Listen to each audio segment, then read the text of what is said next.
So UFC 322 just ended about 10 minutes ago.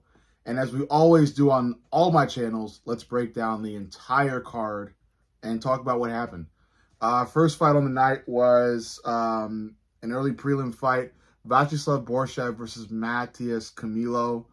I'm not going to lie. I think this fight was a robbery. I'm sure a lot of people might disagree. But I feel like the Borshev of the jab of Borshev should have accounted for something. Borshev was landing that jab all night. And although it was like a maybe not as powerful of a jab, it was still a connected strike. And that should account for something. And he was landing it all night in comparison to Camilo's, like maybe 5 or 6 takedowns. I think that should have weighed heavier. So I think Borshev should have won that fight. But it is what it is.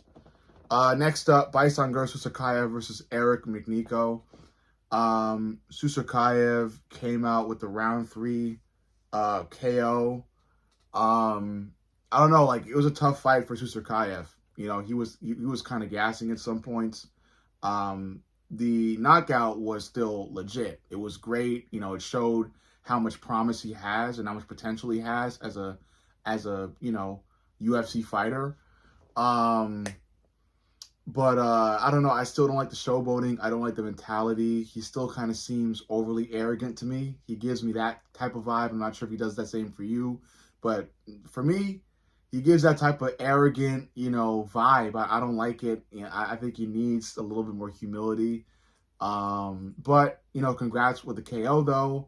Like I said, he still has a ton of potential. He looks great, especially on the feet as well. Like when he really lets himself go, lets himself flow, he ends up making big-time plays. And he did so tonight. So credit to him for that. Women's fight, Angela Hill versus Fatima Klein. Let me tell you something. I'm a Fatima Klein fan now. That lady came out and executed everything to a T. Her aggressiveness, speed, precision, determination, energy, all of it was showcased tonight. Angela Hill didn't have any room to breathe at all. I can't even say Angela Hill did bad because the performance of Fatima Klein overshadowed Angela Hill entirely. It was like Fatima Klein was fighting a punching bag out there. So yeah, and grappling a punching bag. Next up, Pat Sabatini versus Chepe Mariscal. This was also a great fight. This was a unanimous decision win for Sabatini. Sabatini dominated Mariscal in this fight, especially on the ground. I thought he would do so on the feet, but on the ground is okay as well. Pat Sabatini absolutely outclassed Mariscal everywhere in that fight. Congrats to him for it. Next up, Kyle Daukaus versus Gerald Marchart. This was so fast. So incredibly fast. And it's just all due to the extreme range advantage for Kyle Daukaus. The guy is a lanky giant and can strike with the best of them. The submission was a little weird, how that followed right after. Like, I feel like Daukaus could have easily just continued with some ground and pound to finish the fight. But, hey, whatever you can do to really assure yourself the win, do it. So, yeah, really cool. Main prelims now, Malcolm Wellmaker versus Ethan Ewing. Malcolm Wellmaker gets slightly fraud checked. I won't say it's a huge fraud check because it was a competitive fight. It was a highly entertaining, competitive back-and-forth dog fight of a fight. But Ethan Ewing surprised the whole MMA world. I'm an Ethan Ewing fan now. The guy is incredible. He's so assured of himself. He fights with such confidence. Reminds me of how Peyton Talbot used to fight, with extreme confidence. And he just outstruck and outgrappled Malcolm Wellmaker. Emphasis on outgrappled. But yeah, Ethan Ewing looked incredible. One of those rare UFC debut domination wins. Credit to Ethan Ewing. Malcolm Wellmaker has to go back to the drawing board and add something. Next up, Erin Blanchfield versus Tracy Cortez. Blanchfield won this in round 2 via submission. I don't have much to say. I just chose Tracy to win this fight off a whim. Erin looks great and definitely deserves a title shot after that performance. Next, RoboCop versus Roman Kopylov. RoboCop wins it via unanimous decision. It was the correct decision. RoboCop looked great. The power differential was extreme, knocking back the head of Roman Kopylov again and again and again. Bloodied his face up, bruised him up. Just a dominant performance for Gregory Rodriguez, aka RoboCop, on the feet. Kopylov couldn't do anything. He had a couple really quick kicks, but that's it. RoboCop's power shined through, his focus, his precision, all of that just shined straight through. Last fight on the prelims, Bo Nickal versus Rodolfo Vieira. A fiery Bo Nickal came into the octagon in this fight. Heck of a KO against Vieira. He was winning the entire fight too. Didn't really lose a second of it. Vieira looked god-awful on the feet. And he couldn't grapple with Bo Nickal because Bo Nickal is Bo Nickal. So, just an excellent win for Bo Nickal via knockout, no less. So, really nice cherry on top of the pie or the cake or whatever. And yeah, Bo Nickal looks great. He was fired up after. He flipped off the crowd because he feels like everybody's doubting him. Everybody's on me. That's what they do to everybody. You're an athlete. You're a pro athlete. The minute you make one mistake, it's going to be all over Twitter. That's how it works. So yeah, whatever. First fight, main event, Benoit Saint-Denis versus Beneil Dariush. Great fight. I was really, really surprised about how quick Benoit got that knockout. Granted, it was entirely Beneil's fault. Beneil Dariush tripped Benoit up, and then all hell broke loose for him. He decided, oh my gosh, I gotta get the win, and went crazy on Benoit. So crazy that he left his chin wide open.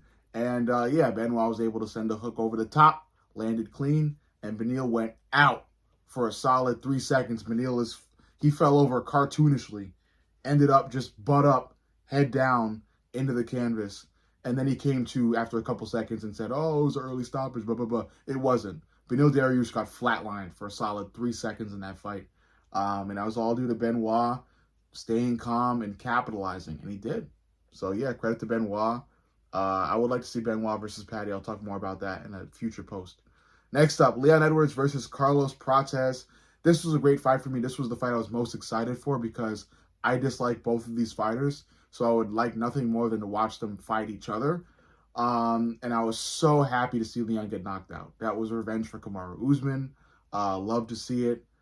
Surprised about it because, again, I went with experience here. I had Leon beating Carlos in the third round. But Carlos's range is just so huge. The guy could just put like half of his effort into a leg kick and still land pretty well because of how long his legs are. It's insane. But yeah, just a fight you're just too short. Leon was too short, and that's really what caused that loss for Leon. It was a tough, really bad loss. I wonder when we'll see Leon again because, as you know, he's known for just kind of going off the grid when he takes these tough losses, or losses in general. So we might not see Leon again until like mid-2026, late 2026, if that. I mean, Leon might just flat out retire, which he probably should. His fall from grace has been a real tough one.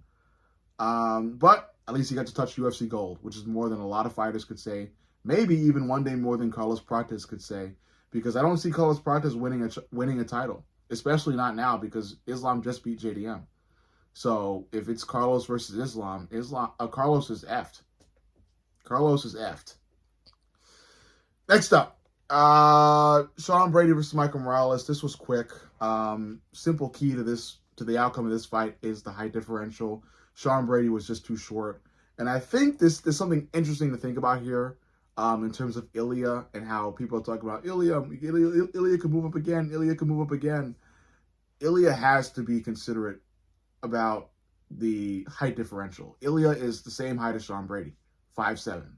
Okay? As powerful as he is, as skillful as he is everywhere, he's still short. There's going to be a range disadvantage, a significant one if he's fighting somebody else 6 foot plus.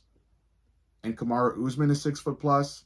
Leon and Michael Morales are all 6 foot plus. I think Shavkat Rakhmonov is too. I think Ian Gary is. Carlos Prates definitely is. There are a lot of welterweights who are 6 foot plus, and you got to be at least 5'10" to tango with that, which Islam is. So yeah, I don't see Ilya moving to welterweight. I see him move to lightweight and maybe just staying there till the rest of his career. Because a move to welterweight is risky as heck. But I'll talk more about that later in a different video.